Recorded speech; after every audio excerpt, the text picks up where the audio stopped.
Hello everyone. आज हम नया टॉपिक स्टार्ट करेंगे एक्सेलरेशन टेक। लेकिन उसको स्टार्ट करने से पहले पिछले वीडियो में मैंने एक क्वेश्चन पूछा था, एक कहानी सुनाई थी खरगोश और कछुए वाली। ठीक है, उसमें मैंने ये पूछा था कि भाई किसकी एवरेज स्पीड ज़्यादा है।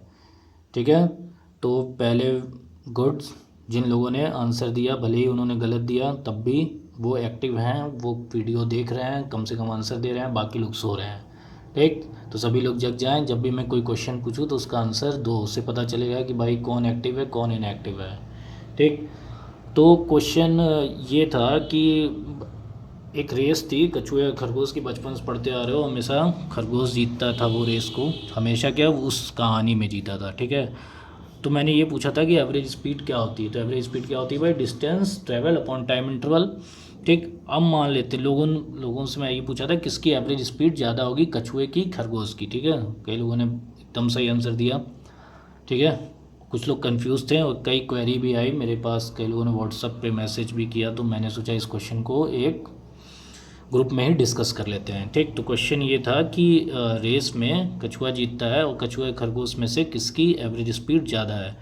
मान लेते हैं कि समझने के लिए जो रेस थी वो 24 किलोमीटर की थी।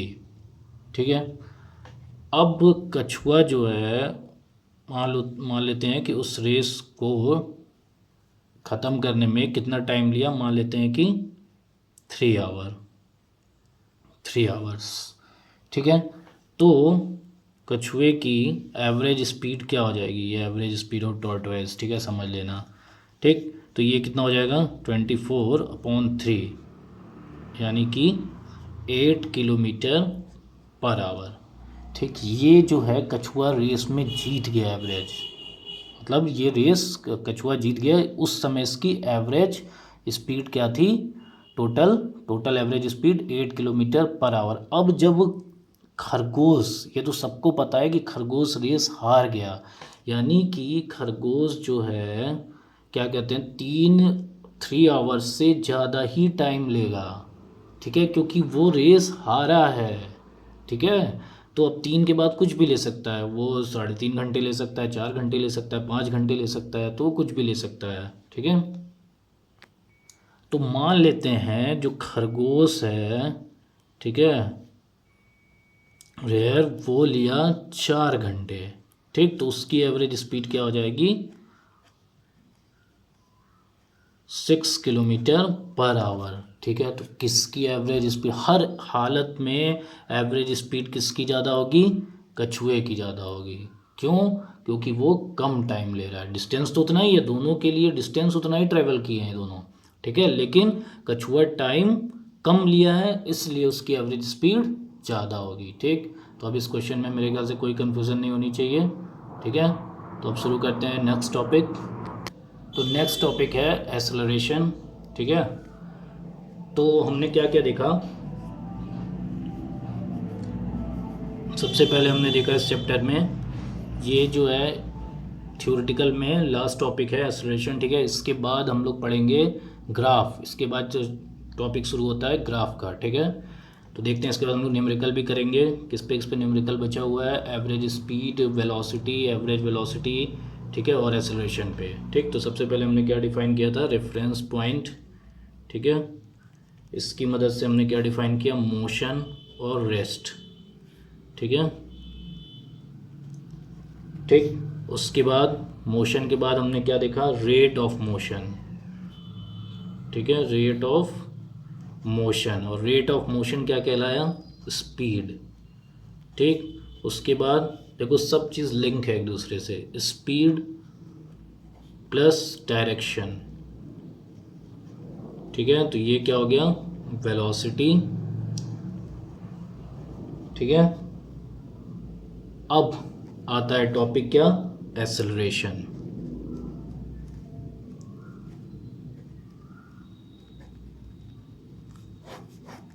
तो एक्सेलरेशन के बारे में सब लोग, जैसे कि मान लो कि हम सभी लोग बाइक देखे होंगे या फिर स्कूटी जो भी है, ठीक है, या फिर कार। ठीक, तो उसमें एक चीज़ होता है, हमने देखा है, जो घुमाते हैं, एक्सेलरेटर होता है।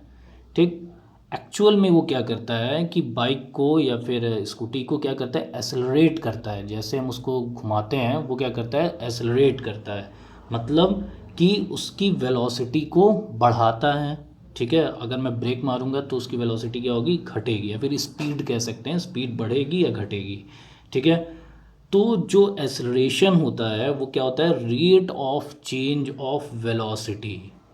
ठीक, मतलब वेलोसिटी किस रेट से चेंज होती रही है वही क्या कहलाता है, एसेलरेशन।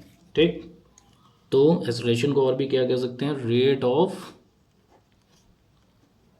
Change of velocity. ठीक है, इसको कई तरह से डिफाइन किया जा सकता है। हम ये भी कह सकते हैं acceleration is the change in velocity पर यूनिट टाइम, या फिर कह सकते हैं कि the rate at which the velocity of an object changes is called the acceleration of the object, या फिर हम कह सकते हैं क्या, acceleration is the change in velocity पर यूनिट टाइम। ठीक, अब देखो इसका फॉर्मूला देखते हैं, या फिर हम क्या क्या क्या बोला मैंने अभी, एक्सेलरेशन क्या क्या, एक्सेलरेशन को और कैसे डिफाइन कर सकते हैं, acceleration is the change in velocity पर यूनिट टाइम।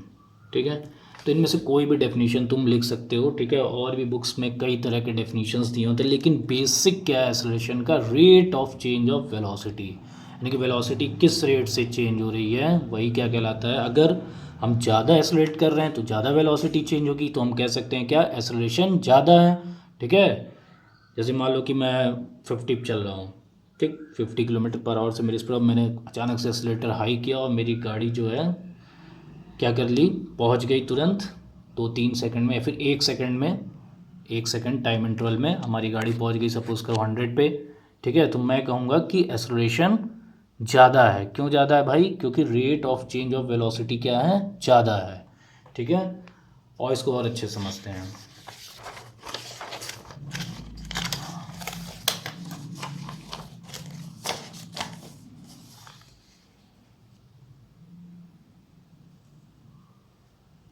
ठीक है, तो मान लेते हैं कि एक ऑब्जेक्ट जो मूव कर रहा है किस पे, स्ट्रेट पाथ पे।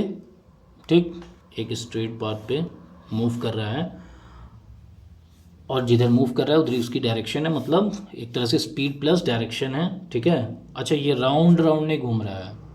ठीक है, ये स्ट्रेट लाइन में मोशन कर रहा है।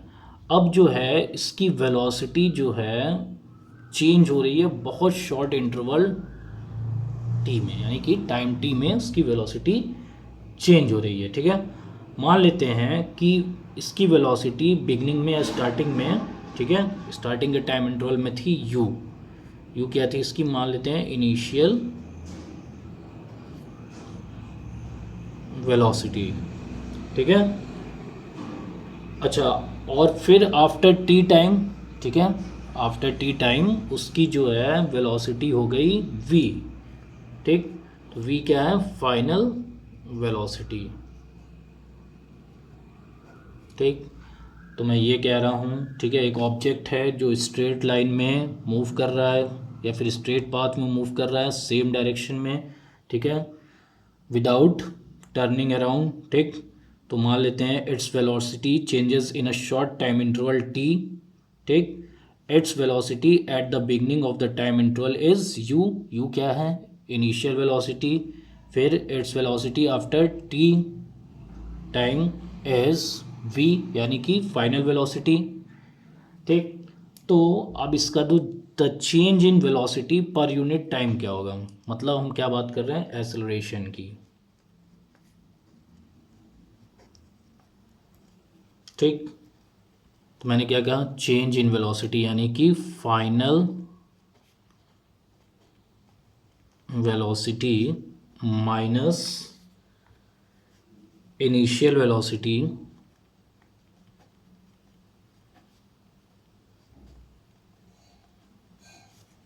अपॉन व्हाट, टाइम इंटरवल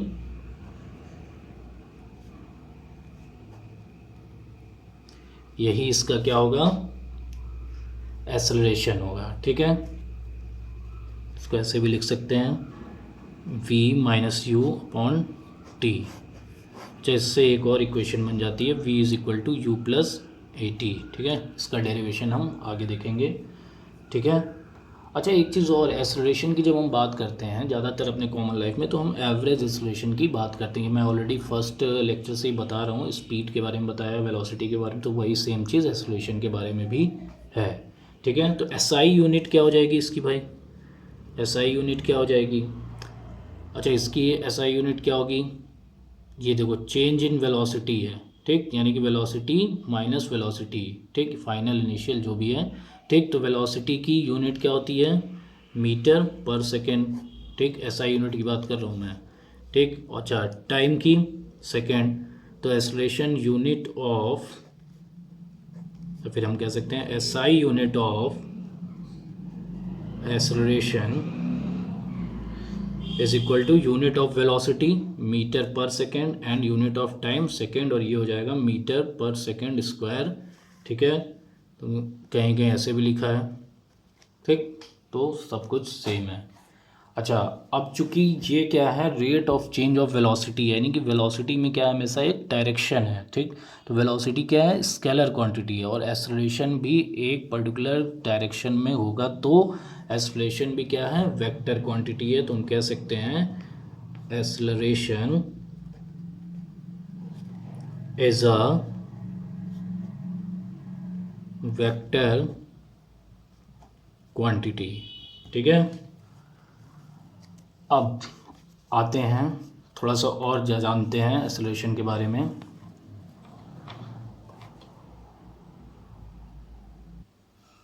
ठीक, तो और क्या है, और ये है कि देखो एक्सेलरेशन जो होता है वो पॉजिटिव भी हो सकता है। ठीक, देखो थोड़ा सा उसको सबसे लिंक करो, देखो जो डिस्प्लेसमेंट होता है वो पॉजिटिव भी हो सकता है, निगेटिव भी हो सकता है, ज़ीरो भी हो सकता है। ठीक, वेलोसिटी क्या है, पॉजिटिव भी हो सकती है, निगेटिव भी हो सकती है, ठीक है, ज़ीरो भी हो सकती है। ठीक है, अब देखो एक्सेलरेशन भी क्या हो सकता है, पॉजिटिव हो सकता है, ज़ीरो हो सकता है, और निगेटिव भी हो सकता है। अब कैसे हो सकता है भाई, मान लो कि कोई बॉडी है वो स्ट्रेट लाइन में यूनिफॉर्म वेलोसिटी से चल रही है। यूनिफॉर्म वेलोसिटी का मतलब सेम टाइम इंटरवल में सेम वेलोसिटी है उसकी। ठीक है, चेंज नहीं हो रही है। ठीक, इसका मतलब क्या हो गया कि जो उसका क्या कहते हैं, चेंज इन वेलोसिटी है वो क्या होगा, ज़ीरो होगा। कैसे होगा, मैंने क्या कहा, when a body is moving along a straight line with a uniform velocity,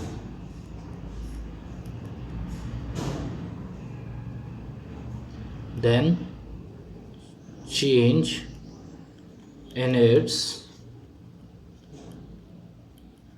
velocity। ठीक है, तो यूनिफॉर्म वेलोसिटी क्या मैंने बताया था, if the velocity of object does not change as time passes. ठीक है, टाइम के साथ वेलोसिटी नहीं चेंज हो रही है तो क्या कहलाएगी वो, यूनिफॉर्म वेलोसिटी। ठीक, तो यानी कि v माइनस यू क्या हो गया, ज़ीरो हो गया। ठीक, तो एक्सेलरेशन क्या हो गया, ज़ीरो। तो इस केस में एक्सेलरेशन कितना हो गया, ज़ीरो। अब आते हैं नेक्स्ट पे।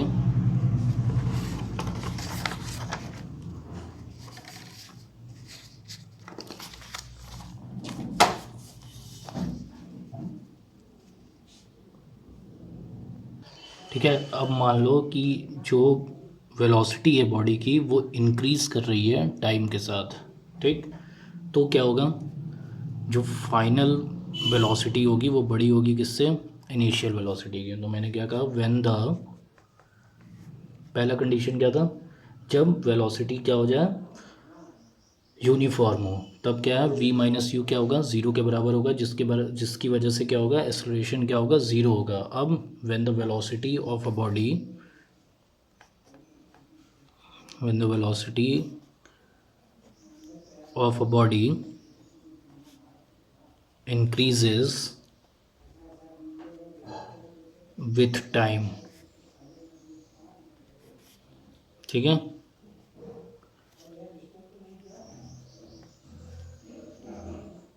therefore v minus you is positive, ठीक है,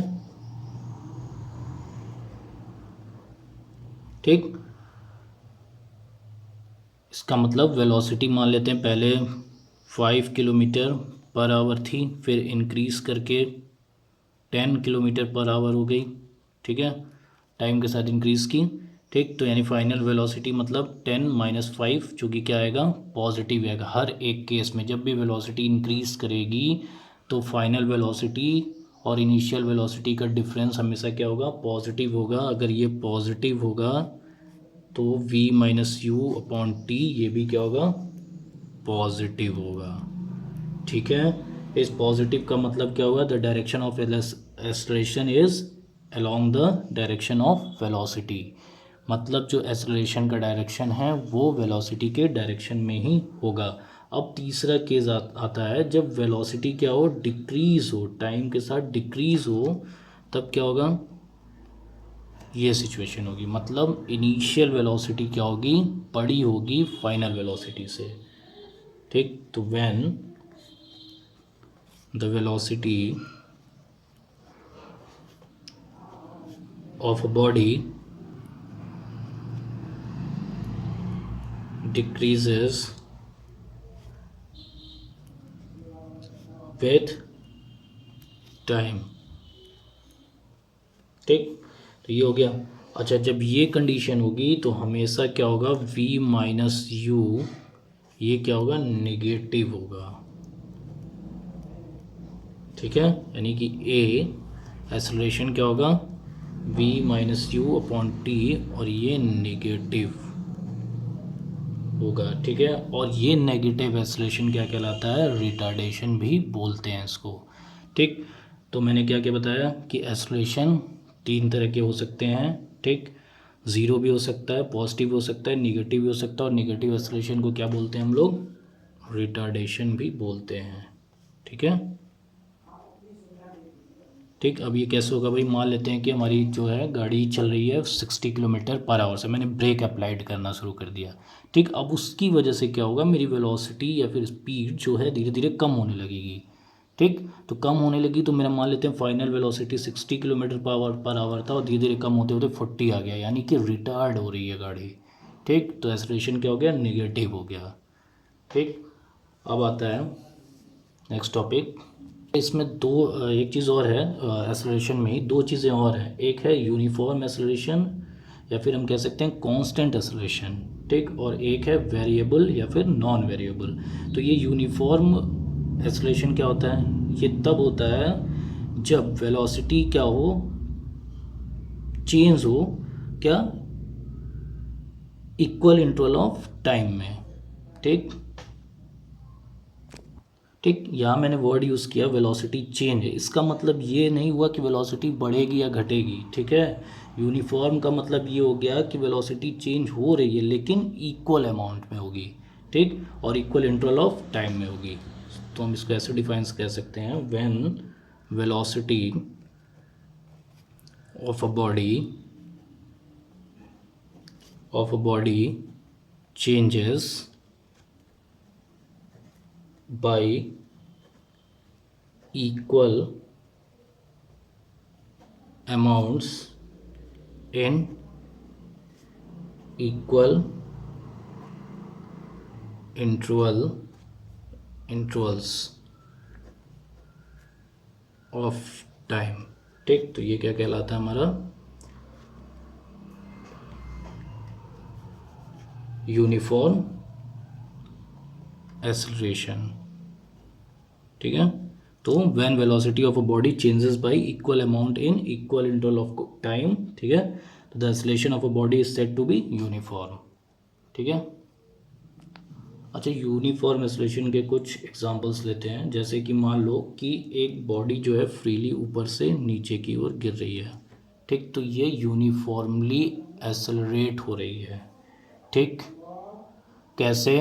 9.8 मीटर पर सेकंड से ये हर एक सेकंड में यूनिफॉर्मली एक्सेलरेट हो रही है। ठीक है, और एक मान लेते हैं motion of a ball rolling down in a, ठीक, मान लेते हैं ये बॉल जो है एक इंक्लाइन प्लेन पे यहाँ से मैंने छोड़ दिया। ठीक, तो ये एक क्या कहते हैं हम, यूनिफॉर्म एक्सेलरेशन से नीचे आएगा। ठीक है, अब आते हैं non uniform acceleration. Non uniform acceleration क्या होता है भाई? नॉन यूनिफॉर्म एक्सेलरेशन वो होता है कि जब वेलोसिटी जो है अनइक्वल अमाउंट चेंज कर रही है इक्वल इंटरवल ऑफ, सेम, देखो सब बेसिक ही है, सब मैंने बता दिया है, सेम उसी बेस को बेस बना के आगे के यूनिफॉर्म, नॉन यूनिफॉर्म, यूनिफॉर्म कोई कांस्टेंट भी बोलते हैं तो कंफ्यूज मत होना, कांस्टेंट एक्सेलरेशन भी कहीं कहीं लिखा है। ठीक, तो हम बोल सकते हैं when velocity changes by unequal amounts in equal intervals of time, तो ये क्या हो गया? ये नॉन यूनिफॉर्म एक्सेलरेशन या फिर इसको वेरिएबल एक्सेलरेशन भी बोलते हैं। ठीक है, तो हम लोग नेक्स्ट वीडियो में न्यूमेरिकल्स देखेंगे, इसलिए तो और भी ज़्यादा कॉन्सेप्ट क्लियर होगा किस पे न्यूमेरिकल बचा हुआ है अभी। स्पीड पे, एवरेज स्पीड पे, ठीक है, वेलोसिटी, एक्सेलरेशन, ठीक है, तो इन सब पे हम लोग न्यूमेरिकल देखेंगे नेक्स्ट वीडियो में। और इसका नोट्स में जो पढ़ाया है एक्सेलरेशन का नोट्स मैं प्रोवाइड कर दूंगा लेक्चर के साथ ही। कोई भी कंफ्यूजन होगी तो कमेंट बॉक्स में पूछना। Okay, thank you.